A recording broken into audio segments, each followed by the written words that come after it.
Is our future up in the air?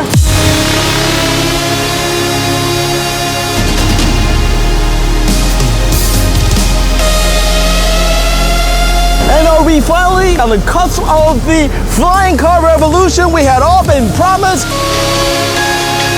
forever ago? This week is the flying hoverboard, the future of urban transportation. Roll and roll. Like and subscribe if you enjoyed this video, and we'll be BFF forever. I thought this was an EUC channel, you said. I'm going to be honest, I have no loyalty. Give me something that would let me go fast and hard, and I'll call you daddy. That didn't come out the way I intended. Let's just say that as someone who regularly do this, I'm not at all surprised that for those of us that ride an electric unicycle, a half e-bike, motor wheel, whatever you want to call these things, the immediate reaction for seeing the guy flying around downtown LA on his hoverboard. Man, that looked like fun, let me try one. For the general public who see those click and think that it's absolutely insane and crazy, for us it's what we do on a regular weekday. Case in point, speed of 40 to 50 miles per hour mixed in with traffic happens on a regular basis on group rides here in New York City, and I have little doubt that if given the chance, people here would be happy to ride the crap out of that flying hoverboard. What's more, sent as our wheel, all the different flavor of flying hoverboard were all made possible by the self-balancing algorithm that make modern multi-copter drone possible, and we all trace our route to the Sen Segway mobility device that pioneered the self-balancing algorithm. We all sit at the crossroad where the holy trinity, electric motor, lithium battery, and speed intersect. But let's take a step back before Hunter Co-Walk went viral with videos of him flying all over downtown LA on his hoverboard. There was also the airboard from Jeff Elkins, another hoverboards from Kykes Mendiola, one from Catalina Alexandru, and not even counting the many variations on the ideas like hover cars or even a bathtub, which all look like scale-up version of similar ideas. The biggest difference with the hoverboards from Co-Walk seemed to be his obsessive pursuit of YouTube fame by replicating some of the early stunts that Eric had pulled off to blow up, which I obviously aren't cool enough or just plain too old to understand, since despite my attempt at sitting through those videos, it was quite unbearable. It's like having sugar syrup applied directly to your eyeball. Anyhow, as anyone who is into building custom drone or electric skateboard can probably already guess, building these flying hoverboard is just a matter of finding the right balance of motor power, high discharge battery packs, and building a lightweight structural framework to link them all together. I'm sure I'm vastly simplifying the matter, but don't forget about the guy that built the flying bathtub. The previous world record holder, Alexandru's hoverboard, had a total output of 40 horsepower, which translates to roughly about 30,000 watts. Respectable but not insane considering a zero bike has twice that output. The real challenge, of course, comes from the need to save weight, and that, as we all know, is the main hurdle all electric vehicle has to overcome. Electric unicycle and scooters has the advantage of not having to overcome gravity and can devote most of its outputs towards actually getting you from point A to point B quickly. But let's not kid ourselves, weight still comes into play even for electric unicycle. For instance, the 90-pound Monster Pro was only able to eke out maybe a 2 to 3 miles per hour advantage over its next competitor, despite having an additional 1,000 watt of motor power advantage over the veteran Sherman. And even that is somewhat debatable, again, because of its tremendous weight.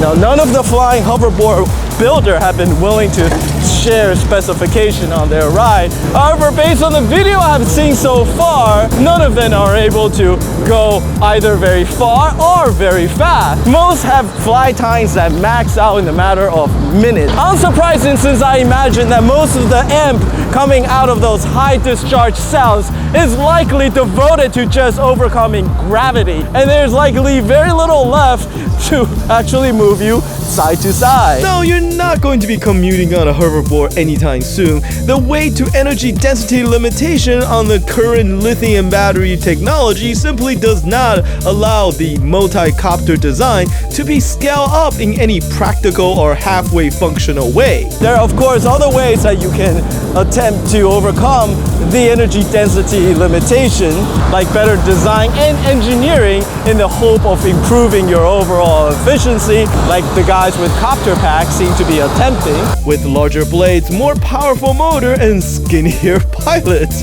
That last one is especially important. Or you can skip electricity altogether and go straight to jet engine to take advantage of the much higher energy density of jet fuel, like the guys with Zapata Flyboard Air is trying to do with their model, which is still the current world record holder for the longest flight time of a flying hoverboard at just around 10 minutes, covering a distance of just over 2 kilometers.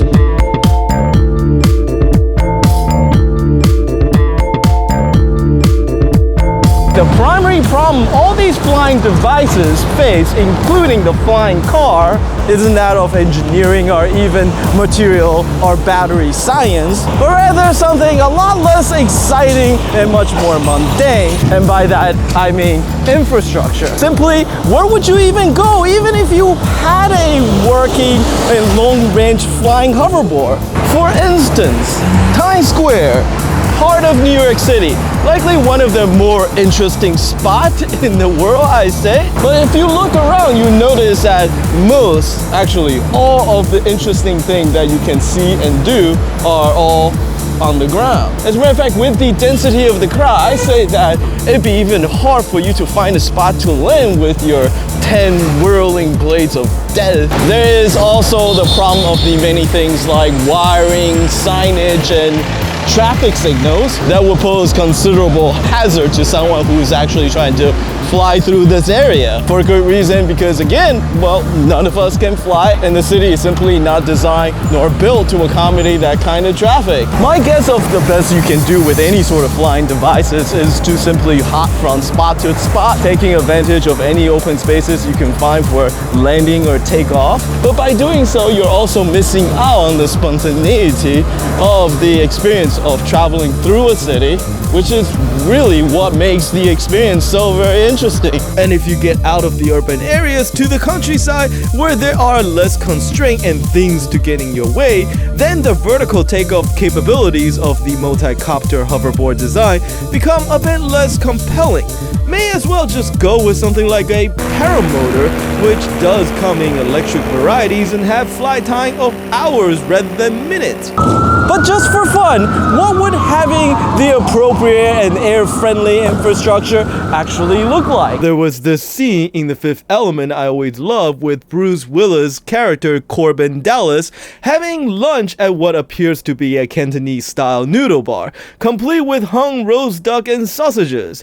Everything looked normal until towards the end of the scene when Mr. Kin, the proprietor of the shop, pulled off and you realize that the man was selling food off of a flying boat. I mean, I love to have a delicious bowl of noodles served to me from my window. However, that would require that a window open a good bit larger than the one I got. Here in New York City, it's rare to even have a window that actually operates. And I need a countertop built into the windowsill to allow for easy pass-through service. Someone were to actually pull up to your 10th floor window, you'd be freaked out more than anything else and be thinking about calling the cops. The difference between a city that is built to accommodate ubiquitous air transport and one which is not. But surprisingly, we got a lot closer to this air-friendly urban reality than you may have expected. During the heyday of airship travel, there were conceptual plans of high-rise air dock right here in the heart of New York City.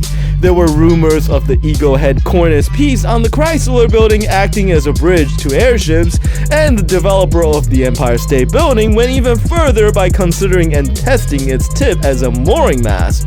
Yes, likely as a publicity stunt to raise interest, as if the tallest building project in the world wasn't interesting enough, but it also meant that the public at the time considering a top of the building air duct to be something feasible and more importantly, desirable. Unfortunately, the whole idea went up in flame literally when the giant airship, the Hindenburg, burned up on an airstrip right across the river in New Jersey. Rising to the ground, not quite to the mooring mast, all the humanity and all the passengers. An airship travel went from glamorous luxury to death trap overnight. The danger of plane or any other flying object can pose to a dense urban center is further cemented with the terrible event on September 11th, which is likely part of the reason why not even a DJI drone is allowed anywhere in the airspace above New York City. My guess is that no, the flying hoverboard is not going to be the future of urban transportation.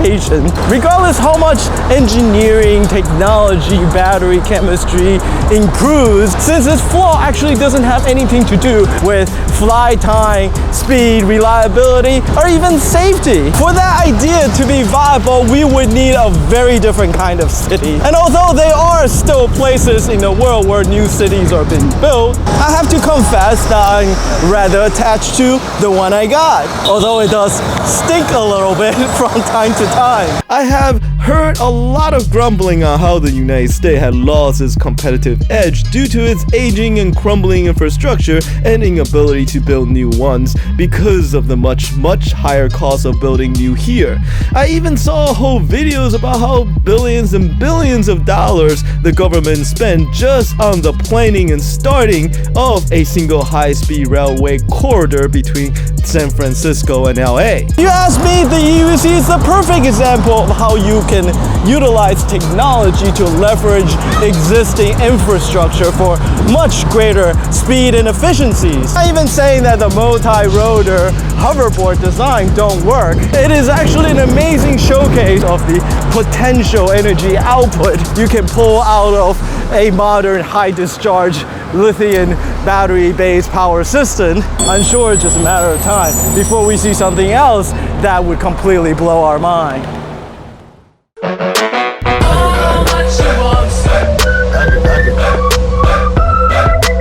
What do you think? Am I out of my mind and talking out of my rear end, or my crazy idea might somehow make some sense? Well, that is what the comment section is for. Me, I'm super fly, super duper fly, super fly. And you know what? I somehow managed to trick you into wasting another 15 minutes of your life, but I hope you enjoyed it. Shout out to my supporter on Patreon. Please check out the link in the video description below if you enjoy and like to support my work. And as always, as much as we all love electric unicycle, the only way for us to get better wheel is to grow as a community. So tell your friends, teach them how to ride, and get them hooked.